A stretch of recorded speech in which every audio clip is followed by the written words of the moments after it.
찰스 부코스키라고 하는 미국의 작가가 있습니다. 독일에서 태어났는데 어렸을 때 부모를 따라서 미국으로 이민을 오게 되었는데 어렸을 때 너무나도 지독한 고생을 하면서 참 불우한 시절을 보내게 됩니다. 그러다 보니 결국 나중에는 대학 등록금을 마련하지 못해서 대학마저 중퇴하게 됩니다. 그리고는 생활비를 벌기 위해서 접시 닦기, 트럭 운전, 수화물 하여, 경비원, 창고지기, 승강기 관리원, 주차장, 사료공장, 도살장, 공사장 인부 등 20가지가 넘는 직업을 전전하면서 막노동을 통해 힘겹게 하루하루를 버티는 파란만장한 삶을 살게 됩니다. 그러다 어렵게 우체국 말단 직원으로 취직하게 되지만 결국 그마저도 해고를 당하게 됩니다. 그러다 50대가 되어서야 비로소 그의 글솜씨를 알아본 한 출판사와 평생 매달 $100씩 받기로 종신 계약을 맺게 되면서 그때부터 본격적으로 글을 쓰기 시작하게 됩니다. 그렇게 부코스키는 60권이 넘는 시집과 소설책을 쓰면서 드디어 점점 이름을 알리기 시작하게 됩니다. 하지만 가장 유명해졌을 때 백혈병에 걸려서 갑작스럽게 세상을 떠나게 됩니다. 한평생을 정말 치열하게 노력하며 살았는데 하는 일마다 꼬이고 하는 일마다 제대로 안 되다가 이제 겨우 좀 살만하게 되었는데, 이제 겨우 좀 이름 좀 알리게 되었는데 백혈병에 걸려서 단 몇 달 만에 허무하게 세상을 떠나게 된 겁니다. 그래서인지 부코스키의 묘비에 뭐라고 쓰여 있냐면 Don't try, 이것저것 애쓰려고 하지 말고 힘들게 애쓰지 말라는 겁니다. 죽으면 끝이니까 힘들게 이것저것 트라이 하려고 힘들게 시도하지 말라는 것입니다. 그런데 그가 살아생전했었던 또 다른 유명한 말이 있습니다. 이 세상의 문제는 머리 좋은 사람들의 의심 때문이다. 그러니까 그가 애쓰지 말라고 한 것이 사실은 이것저것 하겠다고 힘들게 애쓰지 말라는 의미가 아니라 의심하려고 애쓰지 말라는 겁니다. 내 삶이 아무리 힘들다고 해도 자신에게 주어진 삶의 회의를 느끼며 의심하려고 애쓰지 말고 오히려 어떠한 삶이든지 열심히 살라는 일종의 반어법인 것입니다. 그런데 이 교회 다니는 사람들 중에도 두 종류로 나눠지지 않습니까? 이것저것 열심히 힘들게 봉사하려고 애쓰는 사람이 있는가 하면 이도저도 힘들게 애쓰지 않으려고 애쓰는 사람들도 있지 않습니까? 또한 교회 다니면서도 의심하려고 애쓰는 사람도 있지만 믿으려고 애쓰는 사람들도 있습니다. 특히 정말 죄송하지만 교회 안에서도 부코스키가 말했던 것처럼 머리가 좋은 분들은 그 좋은 머리로 끊임없이 의심하려고 애를 씁니다. 자꾸 성경의 내용을 하나하나 따져가면서 의심하려고 애를 씁니다. 그 좋은 머리로 믿으려고 애쓰고 이것저것 열심히 헌신하려고 애쓰면 너무너무 좋을 텐데 의심하려고 너무너무 애쓰는 경우들이 있습니다. 그러니 교회를 오래 다녀도 믿음이 자라지 않는 겁니다. 대표적으로 예수님의 제자들 중에 의심하면 누가 떠오르십니까? 도마가 떠오르지 않습니까? 다른 제자들이 예수님이 부활하셨다고 하는데도 도마는 믿지 못하고 끝끝내 의심한 겁니다. 하지만 도마만 의심했던 것이 아닙니다.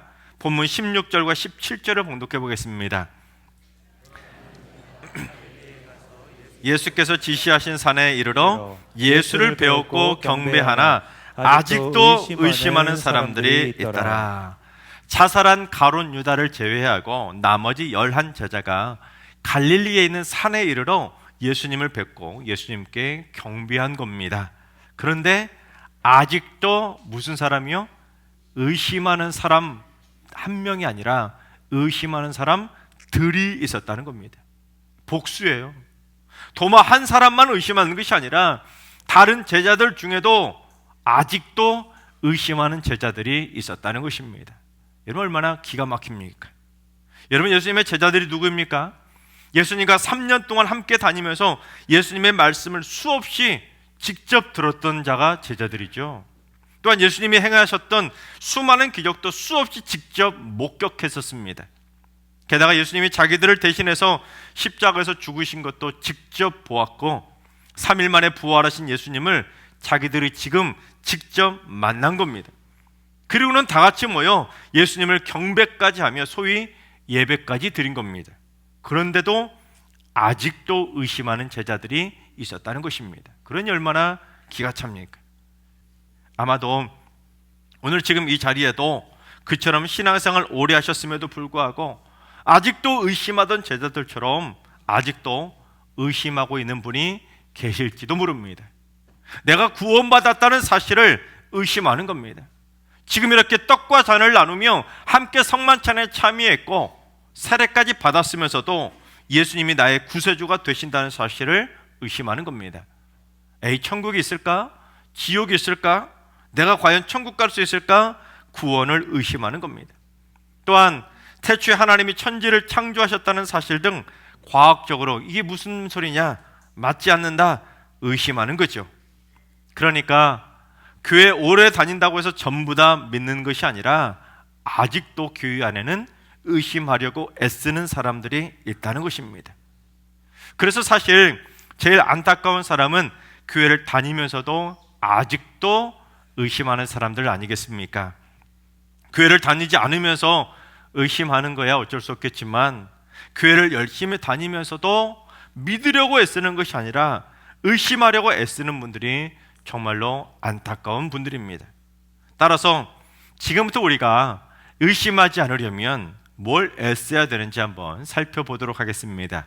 우리가 뭘 애써야 되느냐? 첫째, 믿으려고 애써야 하는 것입니다. 도마는 무엇을 위해서 씁니까? 내가 부활하신 예수님을 직접 보고 내가 부활하신 예수님을 직접 만져봐서 이성적으로 이해되어야 믿겠다고 애쓴 겁니다. 내 머리로 믿어져야 믿겠다는 것이죠. 그만큼 도마가 머리가 좋은 겁니다. 그래서 믿으려고 애쓴 것이 아니라 도마는 그 좋은 머리로 의심하려고 애쓴 것입니다. 여러분, 성경은 도마처럼 의심하려고 애쓰면 믿어질 게 하나도 없는 책입니다. 하지만 믿으려고 애쓰면 전부 다 믿어지는 책이 또 성경입니다. 내가 성경을 읽고 이해되면 믿겠다고 하는 사람들은 무슨 마음이 깔려 있습니까? 일단 의심하려고 하다 보니까 내 마음에 의심이 가득 차 있게 되는 겁니다. 바라옵기는 우리 모두 일평생 믿으려고 애씀으로 말미암아 우리 안에 있는 의심을 완전히 다 뿌리 뽑아서 우리 안에 믿음으로만 100% 가득 차게 되기를 주님의 이름으로 축원합니다. 다음으로 의심을 버리려면 순종하려고 애써야 하는 것입니다. 마태복음 28장 10절을 봉독합니다. 이에 예수께서 이르시되 무서워하지 말라, 가서 내 형제들에게 갈릴리로 가라 하라. 거기서 나를 보리라 하시니라. 예수님이 죽으시고 무덤에 안치되시자 안식 후 첫날 새벽인, 즉 죽은 지 3일째 되는 날 새벽에 막달라 마리아하고 또 다른 마리아가 예수님의 무덤을 찾아왔다가 거기서 부활하신 예수님을 만난 겁니다. 그때 예수님이 여자들에게 하셨던 말씀이 바로 제자들에게 갈릴리로 가라고 전해주라는 겁니다. 그러면 거기서 나를 다시 만나게 될 거라는 겁니다. 그런데 제자들이 이 막달라 마리아와 같은 그 여자들의 말을 듣고 어떻게 했는지 16절 17절을 봉독합니다. 11 제자가 갈릴리에 가서 예수께서 지시하신 산에 이르러 예수를 배웠고 경배하나 아직도 의심하는 사람들이 있더라. 예수님이 직접 거기로 오라고 명령하신 것도 아니고 두 마리아 여자를 통해 전달된 예수님의 말씀을 듣고도 제자들이 예수님이 지시하신 갈릴리 산에 와서 부활하신 예수님을 직접 뵙고 경배한 겁니다. 그런데 그 중에 누가 있었다고 했지요? 아직도 의심하는 제자들이 있었다는 겁니다. 그 제자들은 아직도 의심은 했지만 의심하려고 애쓴 것이 아니라 그 마음에 믿으려고 애썼기 때문에 예수님의 말씀에 순종해서 갈릴리 산까지 찾아온 겁니다. 만약에 제자들이 의심하려고 애를 썼다면 여자들이 하는 말을 믿었겠습니까? 당시에는 여자들은 존재 자체가 숫자로도 카운트되지 않는 시대였습니다. 그러다 보니까 여자들이 하는 말을 의심할 수밖에 없는 시대였죠. 그런데도 이 제자들은 아직도 마음에 의심이 있긴 했지만 그들은 믿으려고 애썼기 때문에 여자들의 말을 믿고 주님의 말씀에 순종하며 찾아왔던 것입니다. 그러니 지금 예루살렘에 머물고 있었던 11명의 제자들이 그 먼 갈릴리 산까지 전부 다 순종하며 찾아올 수가 있었던 것입니다. 그런데 그처럼 순종하며 갈릴리 산까지 예수님을 찾아왔던 제자들에게 예수님이 또다시 명령을 내리셨는데 어떤 명령인지 18절부터 20절 상반절까지 봉독합니다. 예수께서 나와 말씀하여 이르시되 하늘과 땅의 모든 권세를 내게 주셨으니 그러므로 너희는 가서 모든 민족을 제자로 삼아 아버지와 아들과 성령의 이름으로 세례를 베풀고 내가 너희에게 분부한 모든 것을 가르쳐 지키게 하라. 이제 빨리 가서 모든 민족을 제자로 삼고 세례도 베풀고 내가 너희에게 분부한 모든 것을 가르쳐 지키게 하라고 명령하신 겁니다. 특히 주님이 분부하신 모든 말씀을 지키도록, 즉 땅끝까지 전도해서 그들도 주님이 하신 모든 말씀을 지키도록, 즉 순종하도록 하라는 겁니다. 왜냐하면 주님의 말씀을 지키고 주님의 말씀을 순종해야 그 마음에 믿음이 들어가기 때문입니다. 그래서 오늘 본문에도 아직도 의심하는 제자들도 있었다, 그렇게까지만 기록되어 있지만 사실 예수님을 찾아왔던 이 11명의 제자들은 이후에 전부 다 예수님의 명령에 순종해서 땅끝까지 복음을 전하다가 11명 전부 다 순교하게 됩니다. 그 중에서도 가장 의심의 대명사였던 도마는 무려 인도에까지 가서 복음을 전하다가 인도에서 순교를 당하게 됩니다. 그렇습니다. 믿으려고 어떻게든지 애를 쓰고 순종하려고 어떻게든지 애를 쓰다 보면 모든 의심을 버리고 죽도록 충성할 수 있는 담대한 믿음을 가질 수 있게 되는 것입니다. 그러니 순종이 제사보다 낫다는 말이 나온 것입니다.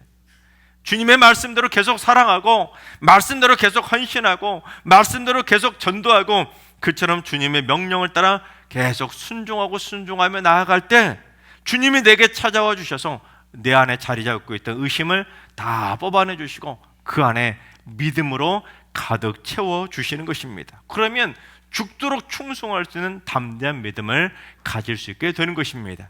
우리 따라해 볼까요? 순종해야 믿음이 커진다. 순종해야 믿음이 커진다. 바라옵기는 우리 모두 앞으로 순종하려고 더욱더 애써서 믿음이 쑥쑥 자라게 되시기를 주님의 이름으로 축원합니다. 아직도 의심이 남아있어도 일단 믿으려고 애를 쓰고 일단 순종하려고 애를 써야 우리의 믿음이 성장하는 것입니다. 그래서 의심을 버리려면 이제 가장 중요한 세 번째, 임마누엘을 되새기려고 애써야 하는 것입니다. 히브리어로 임마누엘은 하나님이 우리와 함께 하신다는 뜻 아닙니까? 그런데 마태복음을 시작하는 1장 23절을 봉독해 보겠습니다. 보라, 처녀가 잉태하여 아들을 낳을 것이요 그의 이름은 임마누엘이라 하리라 하셨으니 이를 번역한즉 하나님이 우리와 함께 계시다 함이라. 그렇습니다. 처녀 마리아가 성령으로 잉태하여 아들을 낳게 되었는데 그 아들의 이름이 바로 하나님이 우리와 함께 하신다는 뜻의 임마누엘이라는 겁니다. 그러니까 예수님의 또 다른 이름 하나가 있는데 그 이름이 바로 임마누엘이라는 것이죠. 그런데 마태복음 맨 마지막 본문인 오늘 본문 20절 하반절을 봉독해 보겠습니다. 볼지어다 내가 세상 끝날까지 너희와 항상 함께 있으리라 하시니라. 예수님이 직접 볼지어다 내가 세상 끝날까지 너희와 항상 함께 있을 것이라고 예수님도 직접 임마누엘을 선포해 주신 것입니다. 그러니까 마태복음 1장을 시작하면서 하나님이 우리와 함께 하신다는 그 임마누엘의 신앙을 심어준 마태는 이제 마태복음을 다 쓰고 마지막 28장을 끝맺으면서 임마누엘이신 예수님의 이름을 다시 한번 되새겨 준 것입니다. 우리 한번 따라해 볼까요? 믿음은 되새김질이다. 믿음은 되새김질이다. 그렇습니다. 믿음은 되새겨야 되는 거예요. 자꾸 쓸데없는 걱정과 근심과 염려와 의심을 되새기는 것이 아니라 내 안에 한번 주신 주님의 선물인 그 믿음을 계속 되새겨서 자꾸 완전히 내 것으로 소화를 시켜야 되는 것입니다. 그러지 않고 습관적으로 예배드리러 다니고 습관적으로 봉사하고 습관적으로 그냥 사람들이 좋아서 교회 다니다 보면 믿음이 강해지는 것이 아니라 오히려 점점 믿음은 의심으로 바뀔 수밖에 없는 겁니다. 레위기 11장을 보면 먹을 수 있는 정한 동물과 먹을 수 없는 부정한 동물이 구분되어 기록되어 있습니다.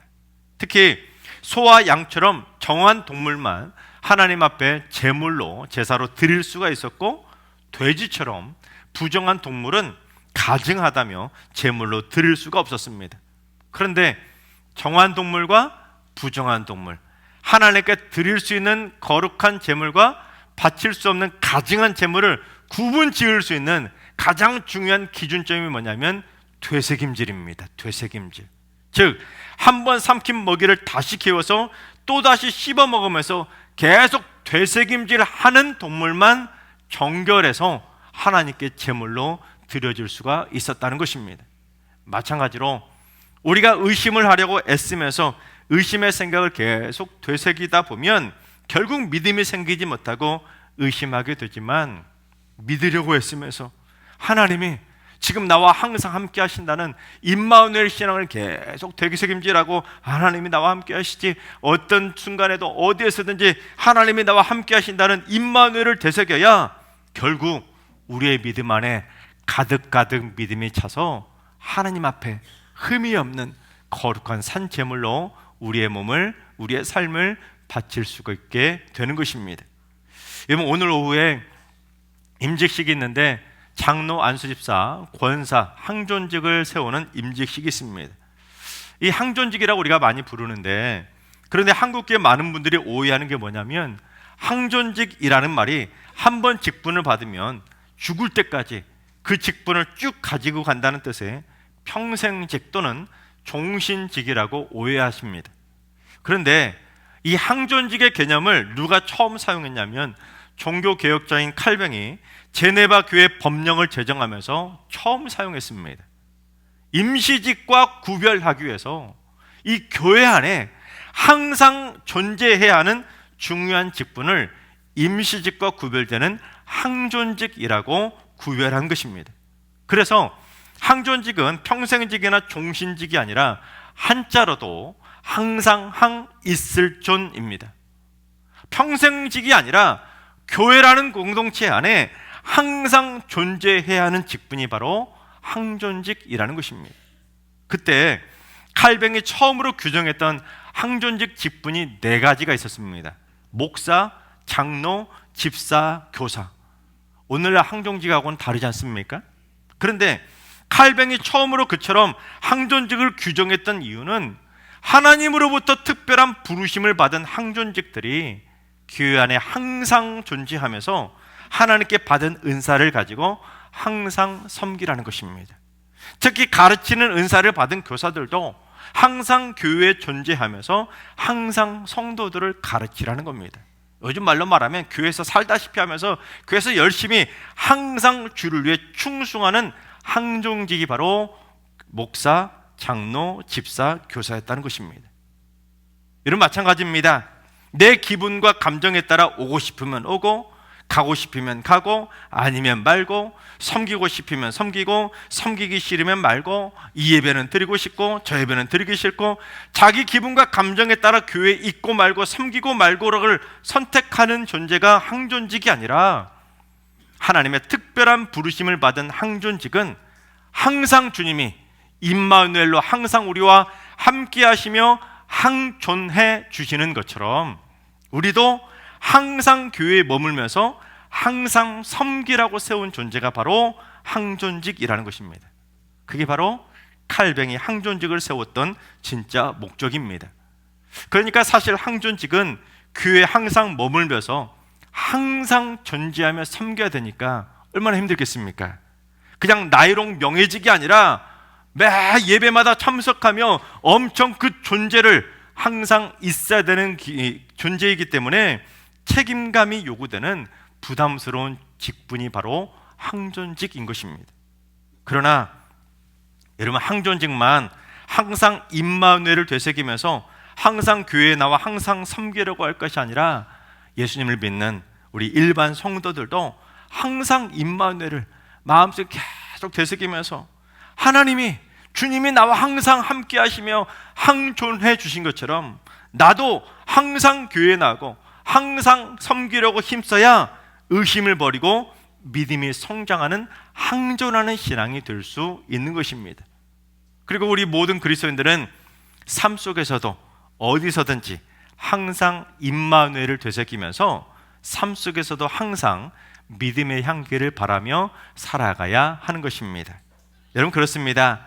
예수님이 우리와 임마누엘로 항상 함께 하시며 이 자리에도 지금 항존해 주고 계시는 것처럼 우리도 항상 임마누엘을 되새기면서 주님과 항상 항존하려고 애써야 하는 것입니다. 항존직만 항존할 것이 아니라 예수님을 믿는 우리 모든 그리스도인들은 항상 주님과 항존할 존재가 되어야 하는 것입니다. 그처럼 예수님 우리와 함께 하시는 임마누엘을 되새기는 가장 중요한 시간이 바로 이 성찬식입니다. 우리를 구원하시기 위해서 십자가에서 살을 찢기시고 물과 피를 다 쏟으시며 죽기까지 우리를 위해서 함께 항존해 주셨는데, 주님의 살을 상징하는 떡과 주님의 보혈을 상징하는 포도주를 바라보며 우리는 항상 임마누엘을 되새기며 우리 모두 교회에서 항존하려고 애써야 하는 것입니다. 이철환 작가의 연탄길이라는 책 1권에 보면 소중한 희망이라는 이야기가 실려 있습니다. 어떤 내용이냐면 어느 화가가 사는 집 3층에 아기 하나를 둔 젊은 부부가 살고 있었습니다. 하지만 불행하게도 그 아기의 이 오른쪽 눈이 흉하게 감겨 있었습니다. 한쪽 눈이 없는 장애를 가지고 태어난 겁니다. 그런데 3층에 사는 아기 엄마가 이 정상적인 사람인데도 항상 계단을 오르내릴 때 눈을 감고 조심조심 계단을 오르내리는 겁니다. 그러던 어느 날 아기 엄마가 아기 돌 사진을 가지고 오더니 이 아기 그림을 좀 그려달라고 부탁을 하는 겁니다. 그러면서 아기 눈은 아프지 않은 눈으로 그려달라는 겁니다. 그런데 화가가 아기 그림을 그려주면서 너무나 마음이 부담이 됐다는 겁니다.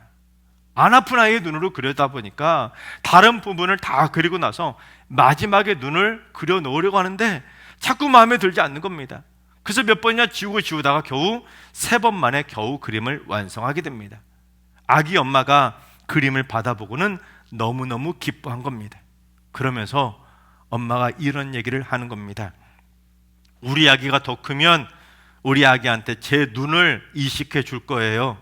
그러면 저 그림처럼 제 아기도 예쁜 눈을 가질 수 있겠지요? 그래서 저는 지금도 한쪽 눈으로 살아가는 연습을 하고 있습니다. 한쪽 눈으로 밥을 먹고 한쪽 눈으로 계단을 내려오고 한쪽 눈으로 길을 걷습니다. 하나님께서 사랑하시는 여러분, 아직도 마음에 의심이 있으십니까?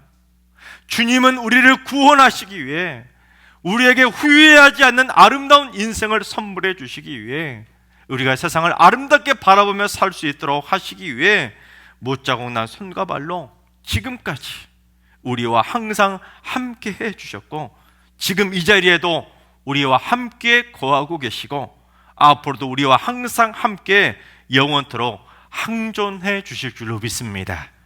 이 떡과 잔처럼 주님은 우리를 위해 살을 찢기시고 마지막 피 한 방울까지 다 쏟으시며 우리의 전부가 되어주시며 우리와 항상 항존해 주셨습니다. 따라서 우리 모두 주님을 의심하려고 애쓰는 것이 아니라 주님을 믿으려고 애쓰고 주님의 말씀에 항상 순종하기 위해 애쓰며 살아가시기 바랍니다. 그리고 날마다 임마누엘을 마음에 되새기면서 우리도 일평생 임마누엘이신 주님과 함께 항상 항존할 수 있는 신실한 그리스도인이 다 되시기를 주님의 이름으로 축원합니다.